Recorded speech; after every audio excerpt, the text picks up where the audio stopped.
Okay, well, hi everyone. My name is Nat and welcome to the sensational Thursday webinars where every week we dive into a subject related to neurodiversity, neuroscience, mental well-being, and all and everything in between. So today's session, we are going to be looking at neuroeducation. What is it? Is it even a thing? How can neuroscience and education hold hands in perfect harmony? What are the benefits? What are the downsides? And is this the future of how we train our neurodivergent children and adults going forward? All of that and more we're going to be delving into. Oh, we've got an assessor at university, a lecturer at University of Bedfordshire. Nice. I have students with learning support needs, would love to know more. Perfect. Okay, everyone, this is so great. Now, just a little bit of background on who am I? Why am I teaching this? Well, my name's Nat, and I'm the head of community at Exceptional Individuals. We're a small social enterprise that supports neurodiverse individuals, people with dyslexia, dyspraxia, autism, ADHD, dyscalculia, dysgraphia, OCD, Tourette, the whole section. I'm also neurodiverse myself, and I'm currently doing my master's in neuroscience, and I support people who are neurodiverse every single day. No, I love it, genuinely. So you are in very good hands. And with that, I think it's enough of an introduction to get cracking and see how we go. Okay, so like I said, as an organisation, we primarily focus on neurodivergent conditions, but today, while it won't be exactly tailored purely at neurodivergence, it is going to have massive implications for neurodiverse people. Why?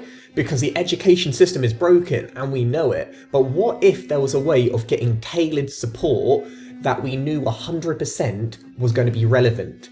Well, it's so crazy, it might just work. And there's been so much evidence. But with great power, as I always say, no one else says this, comes great responsibility. And there are some downsides to using neuroscience to educate the future of tomorrow.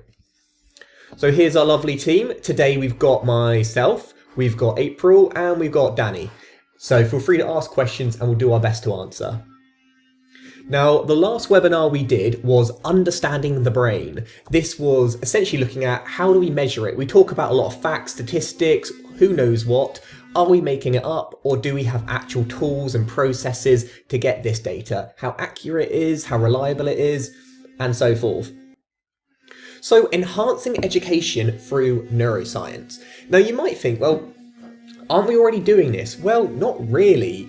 Education is kind of a bit of a stale dinosaur, and neuroscience a lot of it is uncharted territory, where we believe to be true, but we don't know 100%. So for those things to kind of marry up is a bit more difficult. The other big barrier we have is neuroscience is hard, y'all. And that means that not everyone has the time to learn it. And also, if you just read the headlines, they can be quite misleading. For those of you who attended previous sessions, we talked about Neuro-Myths, how people believe certain ideas and they kind of ripple through time. And unfortunately, teachers also can be guilty of perpetuating these neuromyths. And this is why it's not all sunshine and rainbows, but is a very exciting future. So what is the overview today? First of all, going to be using lots of cartoon GIFs, so prepare. We're going to be talking about the challenges. Why has it taken us so long to get to this stage where we're actually contemplating embedding neuroscience into the curriculum? We're also going to be looking at educational applications, so how would this actually look in a real world scenario? We're going to be looking at the issues of having an education. Mainly, it doesn't always translate in terms of academic research to real world teaching. And lastly, we're going to be looking at the future. What's happening? Where could this possibly go? So it's hopefully a very exciting one. So I hope you're all prepared and eager as much as I am. So let's first start off with those damn teachers. And if you are a teacher, I'm sorry, not your fault. We're all guilty of it. But I'm sure throughout the years, you have taught a few porkies, even if they're unintentionally. So are there any things that you were taught back in school that you now know to be false? I'm looking at you, Pluto. Are there any other things that you learned that people thought were true, but are no longer true. So a classic example was Christopher Columbus discovered America. No, you didn't, you cheeky old boy. It was already discovered, and you just said you did. But we were taught in the history books that they did. If you look in the English history books, we were pretty good at kind of colonizing and war. But actually, that's not the whole truth. There's a lot of times where we got obliterated. But as they say, history is written by the victor. I mentioned Pluto. We all thought it was a planet. Now it's just a little dwarf planet, which I think is offensive, but so be it. What other things? I've learned, when I was younger, we learned about little particles, and then we're like, well, actually, the atoms. We learned about dinosaurs, like, oh, the Brontosaurus. And then you're like, well, actually, it's not even a dinosaur anymore. So there's so many things. So I can see history, chemistry. Anyone else got any more examples, like real concrete ones that you were taught when you were younger? My mum says she was taught that smoking was good for you in school. I don't believe her. I think she made it up. But, these are things that people believe and they start rippling down. Okay, we use 25% of our energy through our brains. Yeah, another classic one is 10% of our brain is all we use and the rest is just kind of waiting there to be tapped into our potential. I'm really shocked that no one else can think of any others. I'm guaranteed as we're going through, you'll be like, yeah, I definitely got told that back in the day. And part of the reason is textbooks take forever to get updated. School curriculum systems are also taking for ages to transform. Your blood is blue when deoxygenated. Oh, nice, yeah. Whitewashed history. We lose most of our heart through our heads. Nice. And with most of these things, there's a grain of truth in it. So, and that little bit of truth is just kind of like expanded. Oh, we got, what was the other one? Yep. So let's have a little bit of a knowledge update. So on here, you just say, is it true or is it false? So let's start off with it. Neuroscience knowledge is growing. Are we actually learning more about the brain? Next one, we know more than ever about brain changes affecting mood. So once our brains have grown and developed, they are set, and adults have more plasticity than we once thought. Plasticity is the brain's ability to change and mold and to essentially kind of grow and sprout new kind of little brainy bits. Very scientific. So let's see what the answers. We've got true, true, false, false. Oh, so neuroscience knowledge is growing. Absolutely. It is a sector which we know very, very, very little about, but the little we know is growing tremendous amounts. So if you thought you knew stuff, probably it's outdated by now. We know more than ever about brain changes affecting learning. Yeah, before we didn't know much. Now we can tell that how the brain develops has a direct correlation between an individual's ability to learn and digest information. Maybe we could use that to our advantage. Okay, cognition doesn't change after adulthood. This people used to think was true. They would thought once you kind of got out of adolescence and into adulthood, for some reason we said 18, no reason, we thought that the brain's done. No, the brain is continuously growing and developing. Even when you're in your 80s, it still has potential to kind of essentially grow new cells. Controversial, some may say, but there is huge amounts of evidence that neuroplasticity continues in adulthood, meaning that you can grow new brain cells. Now, bear in mind, this research is still ongoing, but the main background is, when they say the old expression, you can't teach an old dog new tricks, you can, it just takes a little bit longer, but they are still very capable of developing new neural pathways. So what are some other myths that we have available? So we know very little about the brain. Hopefully I've just answered that. The spinal cord only handles simple reflexes. The amygdala only controls fear, and simple animals aren't useful in understanding human brains. And when I say simple animals, I don't mean when your dog's just being a bit dumb. I mean animals that have a kind of a basic brain compared to humans. So we know little about the brain. Oh, true. Well, yes, we do know little about the brain, but we are learning more every day. But honestly, it's one of the least explored things in the human body. We have so much to learn. The spinal cord only handles simple reflexes. No, our good old spinal cord is way more important than we give it credit for. A lot of people see the brain is just up here, but the brain essentially kind of continues all down the spinal cord, and we got to be kind of consider it more important than we do. The amygdala only controls fear. So the idea is there's different parts of the brain, right? The amygdala is just one part of the brain. And we have been told that one part of the brain does one thing, another part of the brain does another thing. Actually, that's way, way, way too oversimplified. Our brain does a little bit of everything. Some areas might have more activation than others, but they're very much used. And then simple animals aren't useful in understanding the human brain. That isn't true. We are literally learning so much about the brain from zebrafish, those tiny little fish that are transparent. We are learning a lot from them, as well as like mice and rats, which are quite similar. Our brains honestly aren't that different. Apparently, genetically, we're bloody similar to a banana. So let's not kind of put ourselves on a pedestal. We are more similar to our brothers and sisters and hairy uncles than we would ever have thought. So before I carry on, we talked about some of the myths and misconceptions. What are the harms of neuromyths, particularly when it comes to education? So if people are believing X, but actually it is Y, how could this impact society as a whole or the future?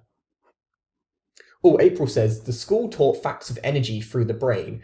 I just shared is a connection of a false fact I shared in Neuro-Myths webinar. I think this was a webinar where I shared the false info. Yeah, thanks, April. Okay, we got seen as naughty behavior. Yes, a lot of the time, people, for instance, ADHD was often considered just being naughty. And that kind of myth where, for instance, the myth where only males can have autism. Not true, but it meant that a lot of people did not get the support that they needed. Dyslexia was because you just weren't trying hard enough, so it was good to discipline instead. Not true, obviously. Deprive students of important education. Nice. Well, not nice. It essentially creates those who get the support and those who are considered not even worth trying. They can change the way we perceive facts about the brain of neurodiversity, and as a result, change our actions. Generalizations and lack of tailored allows for individual success, absolutely. Stigma limits expectations of what individuals can achieve. Yes, and that is something we're going to be diving into a lot more later. When we think of neurodevelopmental disorders, a lot of people see it as a deficit in terms of a barrier which people are not able to overgo. If that is the case, why would we even bother? So for example, dyslexia. Dyslexics can't read, so why would we even try? But actually, dyslexia means you learn in a different way. Knowing that knowledge completely changes how you might teach a student, even if it's subconsciously. What other ones have we got? Not achieving the full potential, unjust behaviour. I worry about parents of ADHD, etc. do not know that sometimes their children are naughty and it's not always the ADHD. It's true, it can work both ways. A society could live in lies and could lead to different weird traditions. Yeah, we've seen that time and time again. A society using less effective approaches due to misconceptions. Yep, we do that so often. You know, just raising your voice, shouting at a child isn't going to get the outcome you want. We often kind of do the same kind of techniques because we have always done it. So yeah, really great, everyone. Neuromyths are harmful. And we often think that it's only kind of like tabloids that are kind of spewing them out, but genuinely the education system is full of them. Our textbooks should not be trusted at face value. We should always learn that critical approach on understanding where the evidence is coming from, who had buy-in on it, you know, pros and cons. So let's go back to like before time, like long time ago. People had different theories about the brain. And this is the theory which people still believe today, the modular of mind theory. So on this image, I want you to put a little pin what you think the part of the brain that is most responsible for reading. Obviously, I'm referring mainly to dyslexia here, but in general. So, okay, we've got a few bits of brain up in this room. Now, as you can see, this isn't a normal image of the brain. It's a brain that has different little compartments. When I was younger, I used to read a comic in the Beano called The Numbskulls, and they used to have like little people in the brain. Yeah, I guess I know you actually got that. For you younger people, maybe kind of Inside Out. And it tries to really simplify it, like, oh, there's a little dude in the brain who just does the vision, we've got another person who just does kind of sense. But that isn't true. The brain is always active. When we think there's parts of the brain that just kind of sit and chill all day, not true. Every part of the brain is needed. But there are areas which are more active. So you might have like lots more activation in the front here, but that doesn't mean that activation isn't happening in the back. It's the same that when people kind of lose access to part of their brain while they are still able to live, there are knock-on consequences. Oh, April remembers the numbskulls. Nice. So some other common myths. Let me know if you think they're true or false. We only use 10% of our brain. We've talked about this in previous webinars, so hopefully a lot of you might know this. People are either right or left brain. Are you a creative person? Are you a mathematical person? Is it that simple? And there are male brains and female brains. So let's see what a lot of you said. And it's interesting because, again, the answer is it's not 100%. We do have these misconceptions. Other ones include drinking alcohol kills brain cells. It's false. You know, people like to say this to stop you drinking, but actually moderate drinking doesn't have an effect. So enjoy yourself. More connections mean a healthier brain. Incorrect. Quality, not quantity matters. Another one is, for instance, there are evidence that certain drug use is fine in adults. It's only in adolescent brains. So some of these myths are just done by, you know, kind of, hey, did you know this? Yeah, did you know this? And kind of going on and on. Others are created by governments because they want their citizens to act a certain way. But before I go to tinfoil hat, let's stick to the science. So we actually use all of our brain. It's just some parts of the brain are less active than others in certain areas. And also the equipment we have used to study brain activity is still evolving and developing. People are either left or right brain. Absolutely false. You can't say, oh, I'm a right brain person. No, if you are doing art subjects, both parts of your hemisphere are lighting up. If you are mathematics, both sides are lighting up. This myth originated because other areas had strong activation in others. But you are not born left or right. That you might have a preference for a certain activity, but there's nothing kind of inherent which makes you more capable of, say, art or logic than anyone else. And lastly, male and female brains are different. No, they're not. They're the same. You really don't need to treat them different. While there are differences in amount of chemicals, there's no evidence to suggest that you've got to have a dramatically different approach. So all those books which are just say, learn about the female brain, is going to be 99% nonsense.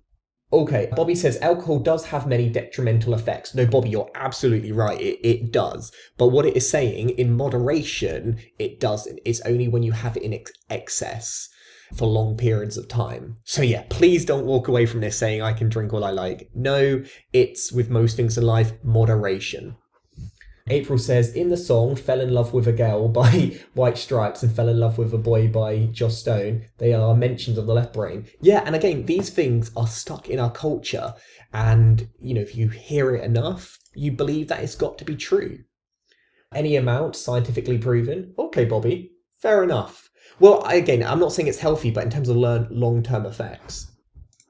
But if you have any evidence, I'm all ears. Okay, now on this one, rank the educational value of these neuroscience outcomes.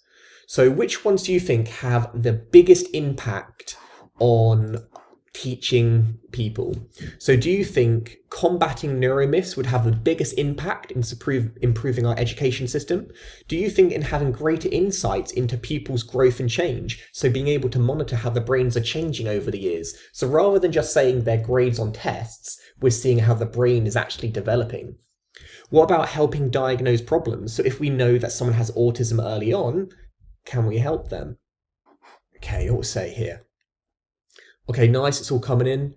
So in terms of what could have the biggest value in supporting our education system in the future, we've got understanding the brain may improve teaching. Yeah, so if our teachers have a good understanding of neuroscience, maybe we'd see some really strong inputs. Oh, overcoming that? Okay, so combating neuromyths? I think absolutely. Otherwise, you know, neuromyths aren't just teaching other new people wrong facts, it's influencing how we teach people altogether. Help diagnosing. Yep, absolutely. At the moment, our way of diagnosing people is inexact and inefficient. It's, a psychology approach by talking to people. If we could genuinely do like a scan and it could give us information straight away, maybe it'd be more reliable, more trustworthy. But obviously, that also has its own downsides as well. Insights into people, growth and change.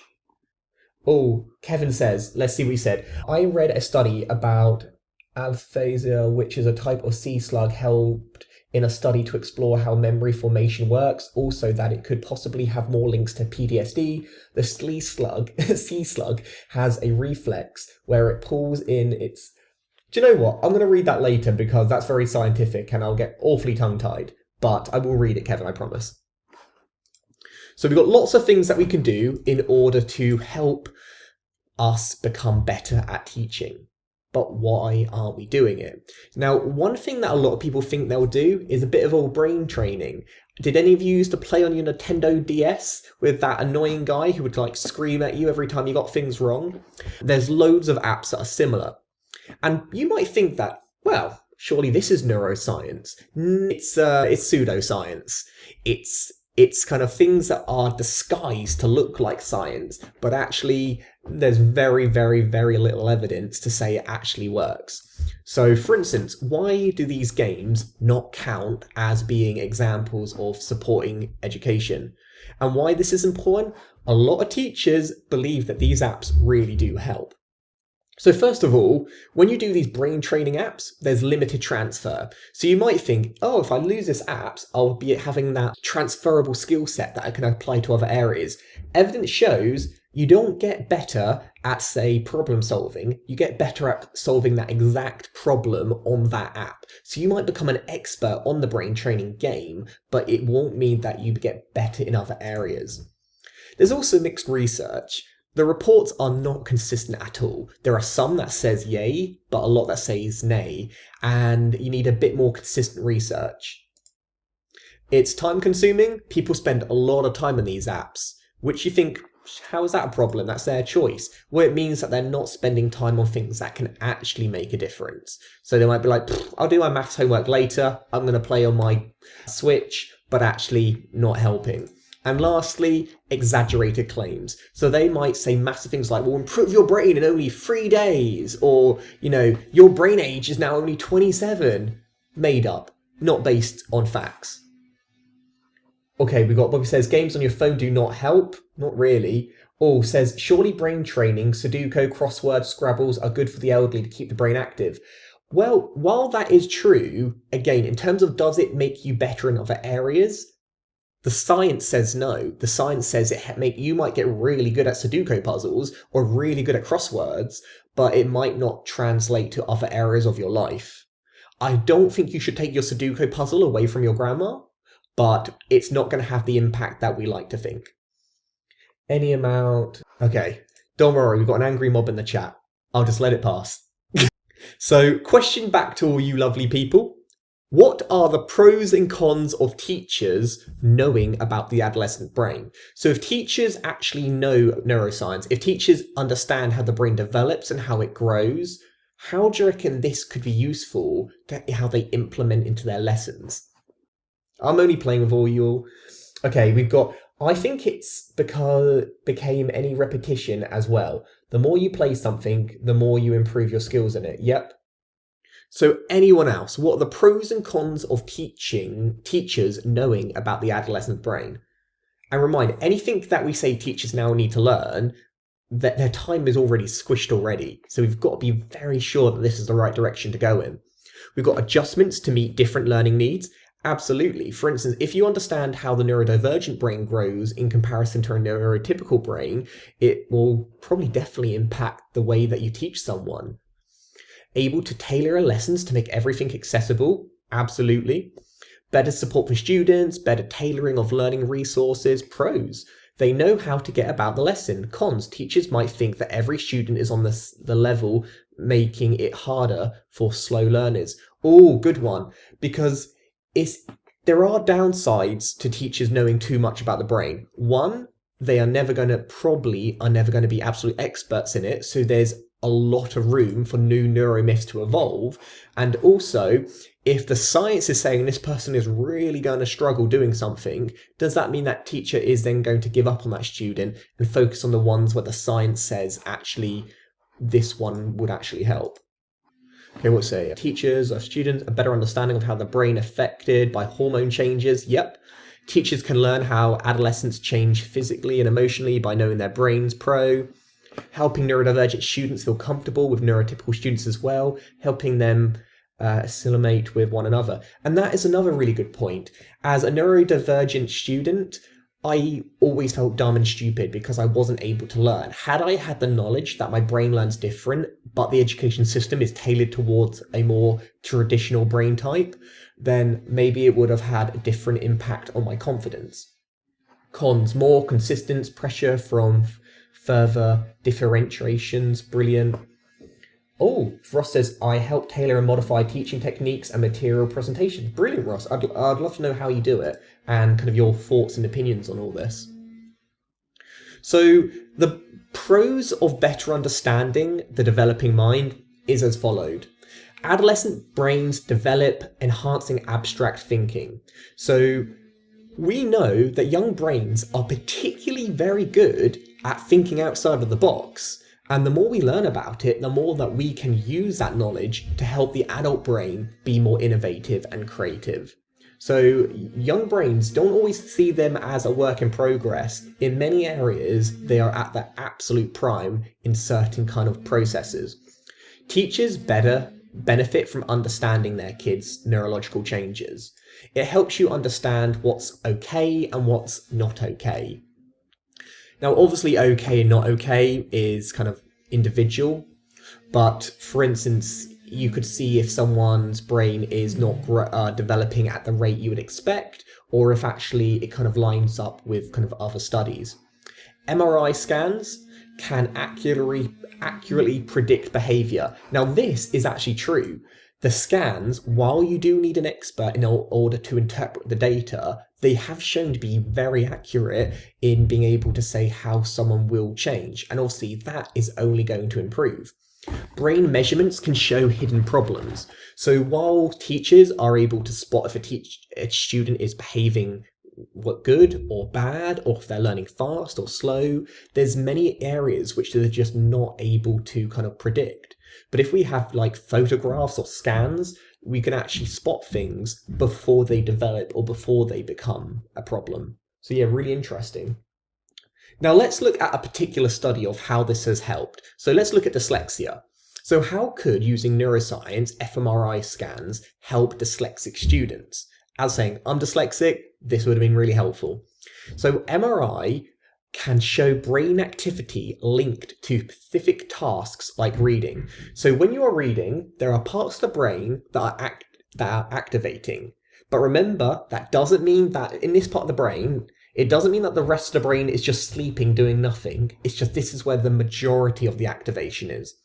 So brain structures can predict reading improvements. So we do a scan and we can see how the brain is lighting up. We're able to predict how the student might learn in the future, or their pace or predicted challenges. We understand where the brain is supposed to be activated and the amount of activation. So that's a much more, 0 and 1s binary way of finding out how a student is developing, rather than just monitoring their speed of reading. I mean, if you think this is a good thing, let me know. If you think this is a bad thing, let me know. Difficulties hard to detect behavior may be revealed through brain measurements like fMRI.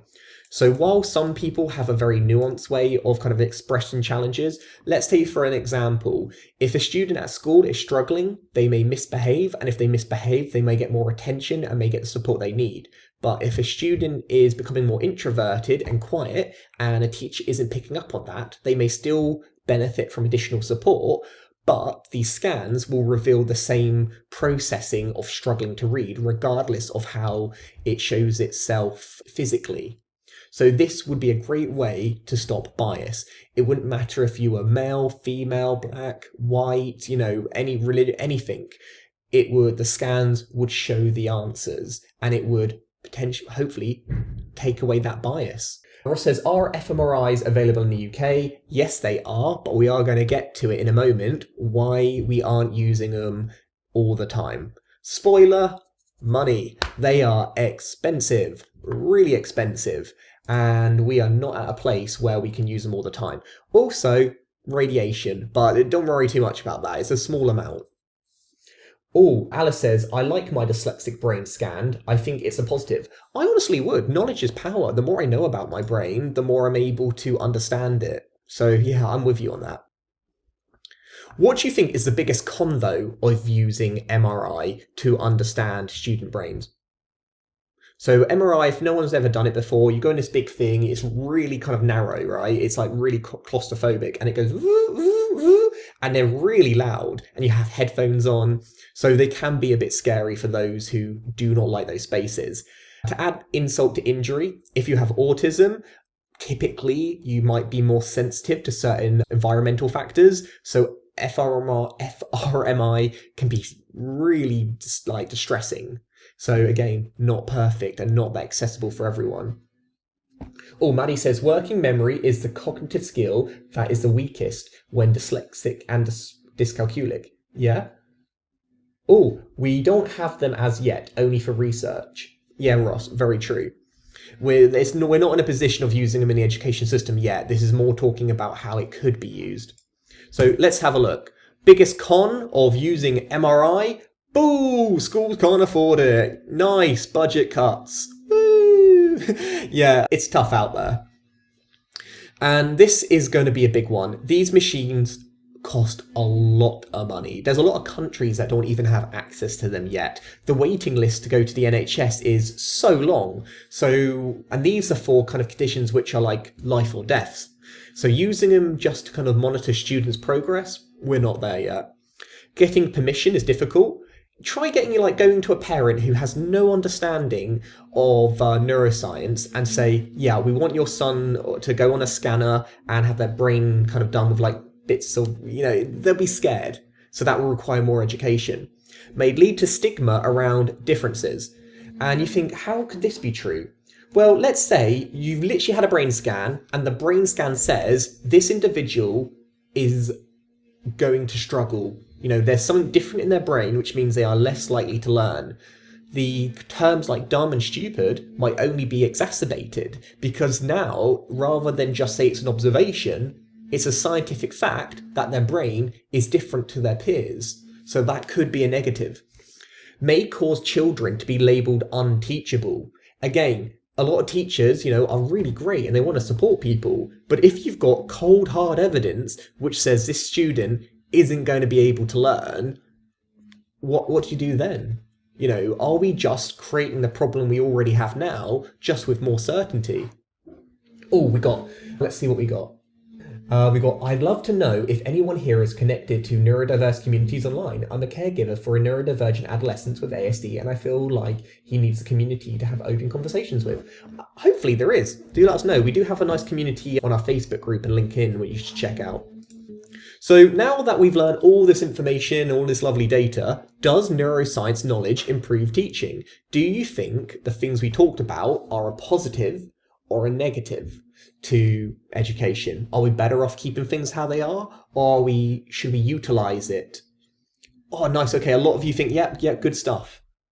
And with all things, it has to be done delicately, but I think the more we know, the better. The other concerns that we mentioned are things that we can put safety precautions and systems and policies in place, but the positives, as a lot of you are saying, outweigh the negatives.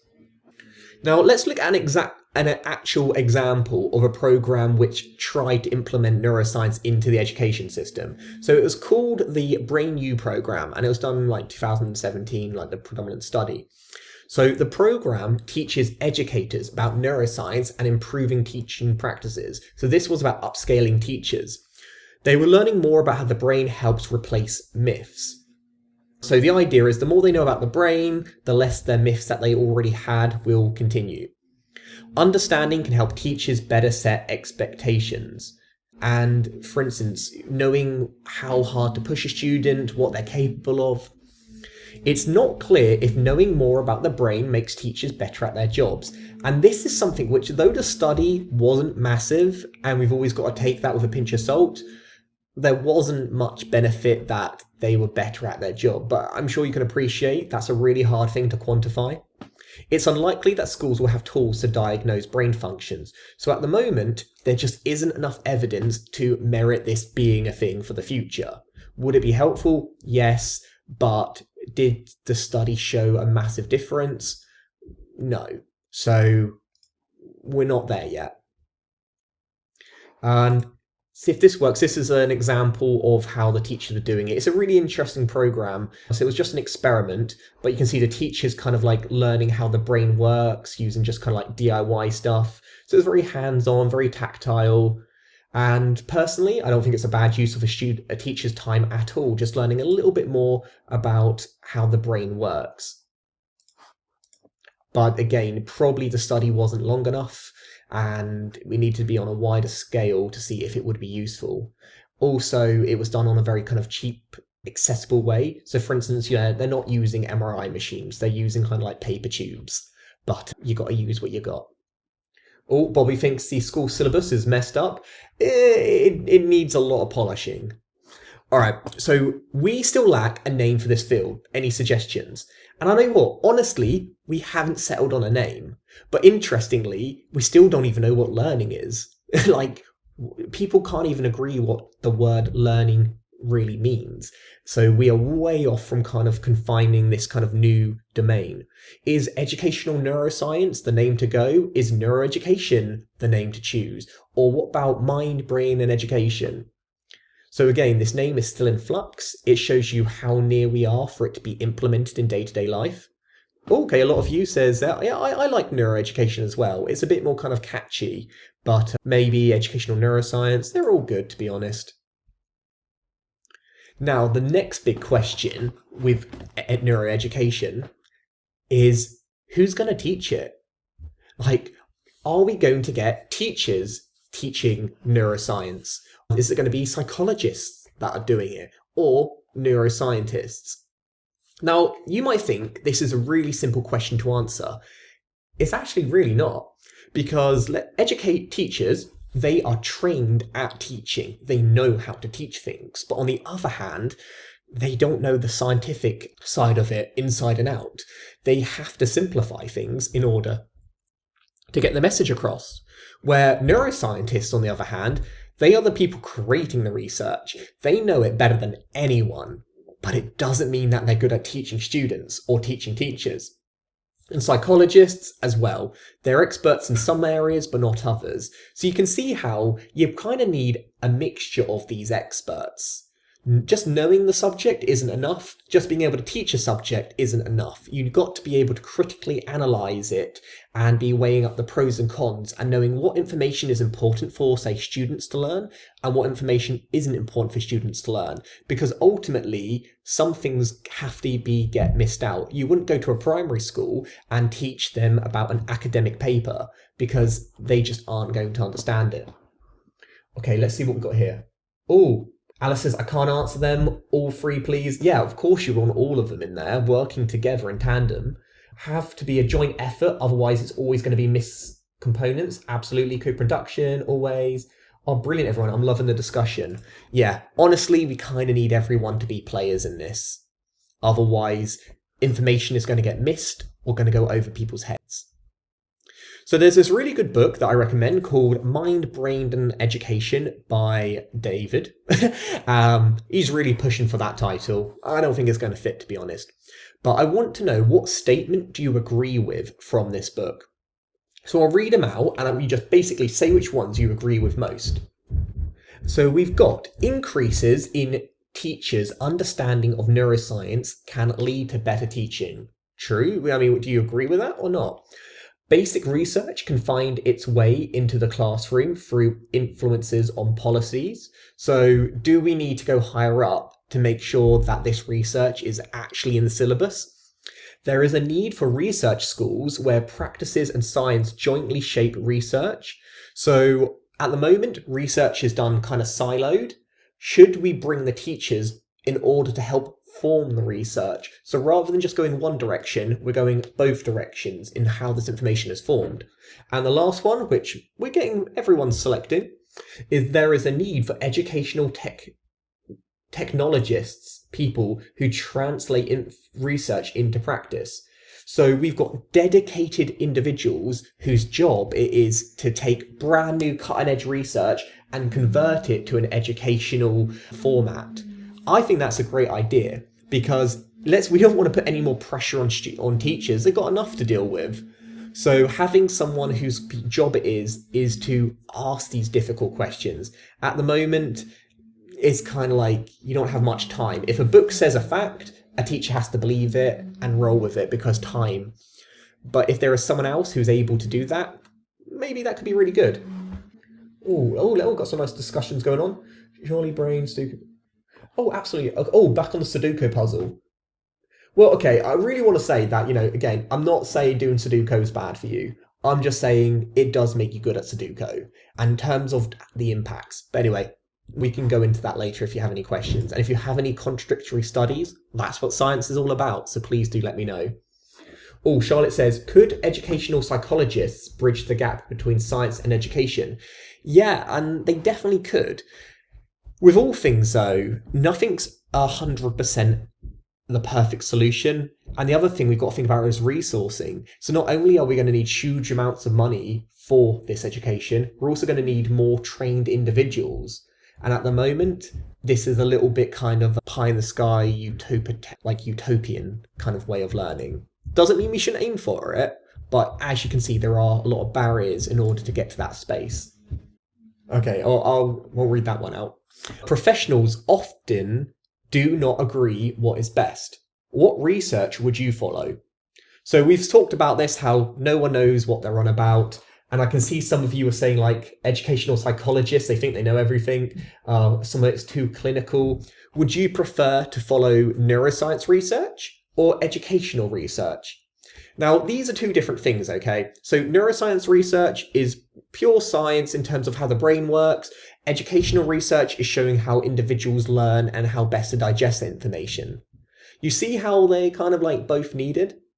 If you had to follow one, which one would it be? Because truthfully different fields of science, they don't really play that well together.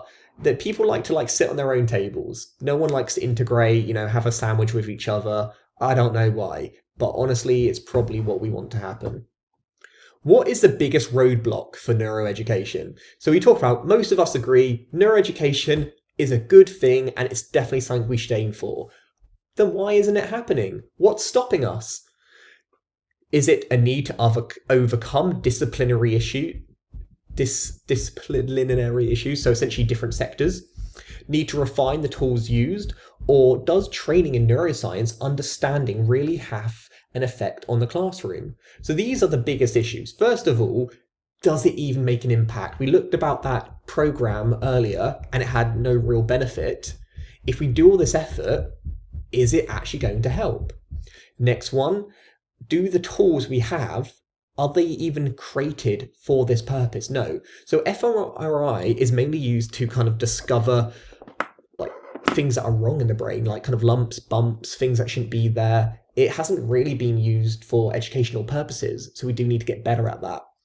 And in terms of other departments working together, like teachers, psychologists, psychiatrists, neuroscientists, they're not playing ball at the moment, and that's definitely an area. So all of these. Okay, we've got brilliant both. Okay, thanks everyone. So just to summarize what we learned today, we're almost at the end, is first of all, neuroeducation has a lot of potential. We've learned that neuroscience can offer some evidence that goes beyond what sometimes can be seen using behavioral measures. So more information about our kids, the better. The more information we have, the better informed decisions we can make. So do not get me wrong, there are a lot of benefits to neuroeducation. The problems though, more research is needed. We have just scratched the surface of it, and there is so much more to understand. We definitely shouldn't be implementing this before we know as much as we can. Otherwise, we might just be creating new mistakes for the future, rather than just keeping the old ones alive. And there are some issues. The current neuroscience research to practice is sometimes questionable. So not all research is equal. Some research is less equal. Some have more research behind it, more studies, more data, more credibility. Others do not. So who do we pick? Who do we really trust? How relevant does it have to be? What individuals? So we've just got to be very mindful. Now, this is some of the information that was used for today's research, so if you want to learn more, feel free to check it out. Take a quick screenshot, or this is being recorded so you can watch it later if you want. Now, just to finish up with, while neuroeducation is really important, at the moment, we don't have it. So getting support in the school system by being diagnosed, having reports done, educational psychiatrists are important. But in the workplace, you fall off of the cliff. So if any of you are neurodiverse in the UK and in the workplace, do get in touch with us, because as an organisation, we help people with workplace needs assessments, which essentially gives you support, equipment and training for free. So get in contact if you think, sounds interesting, wish you talked about it a bit more. Now, any last questions from the audience today? Thoughts, opinions, anything that you'd like to add before we wrap up? And I really love the discussion today. Okay, Bobby says, we need to understand how pivotal nutrition and movement are for medicine, not drugs. So it's, yeah, exactly. Play a bigger emphasis on what we put in our body rather than just solely on drugs. Unfortunately, drugs are the easiest thing to prescribe in a health system. Getting like physical exercise or prescribing gym activities are more costly, but I do agree. Oh, so pleased I found you. Great session. Thank you very much. Oh, great presentation, mate. Presentation 2, thanks. All right, appreciate everyone. This is really great. So if you found today useful, we have recorded so many of these. Type exceptional individuals in YouTube and you can watch all our previous videos. This one will be uploaded shortly. Oh, and we do have a question. If the brain games are not what we think they are, then why are they widely advertised for yet they are misleading? Money always comes down to money. They make a lot of money. People want to be smarter. And if something is saying they will be, people are going to pay good money for it. And regulation isn't strong enough. But yeah, good question. Our next webinar, if you are interested in learning more, and if you thought today was useful, is on pharmacology, essentially drugs. And this is going to have a focus on neurodivergence. So we don't normally think neurodiverse drugs. They are normally things that are a bit taboo, but actually drugs can be helpful in certain instances. So we're going to be learning about what are drugs, how do they work, and just helping you understand and making informed decisions a bit better. I'm not a doctor, but I am going to be referencing things, so use this as a starting point for a conversation, but I do think it's going to be a really interesting one. Here's our LinkedIn community. You can click and join and learn about what jobs we've got coming up, what we're doing in the community. And if you want to contact us, drop us an email. My name's Nat, N-A-T, at exceptionalindividuals.com, and I'll be more than happy to get in contact with you. But I hope you enjoyed today and hopefully see you next week. So thank you everyone so much, and thank you so much for the comments, really lovely. Oh, very interesting, interactive, really useful. I have to disagree. Thank you, great chat. Oh, Mandy disagrees, that's completely fine. Honestly, I love being challenged. A great session, thank you. Can you recommend any platform or website to keep update on neuroscience research? I mainly use Med or Google Scholar, but I just use Google News, to be honest with you, because it shows you multiple sources. You always want to see how it's being represented in multiple sources to try and have like a more broader range. Kings, thank you, very interesting.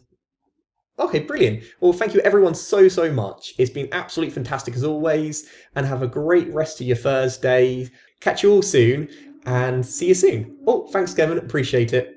Bye everyone.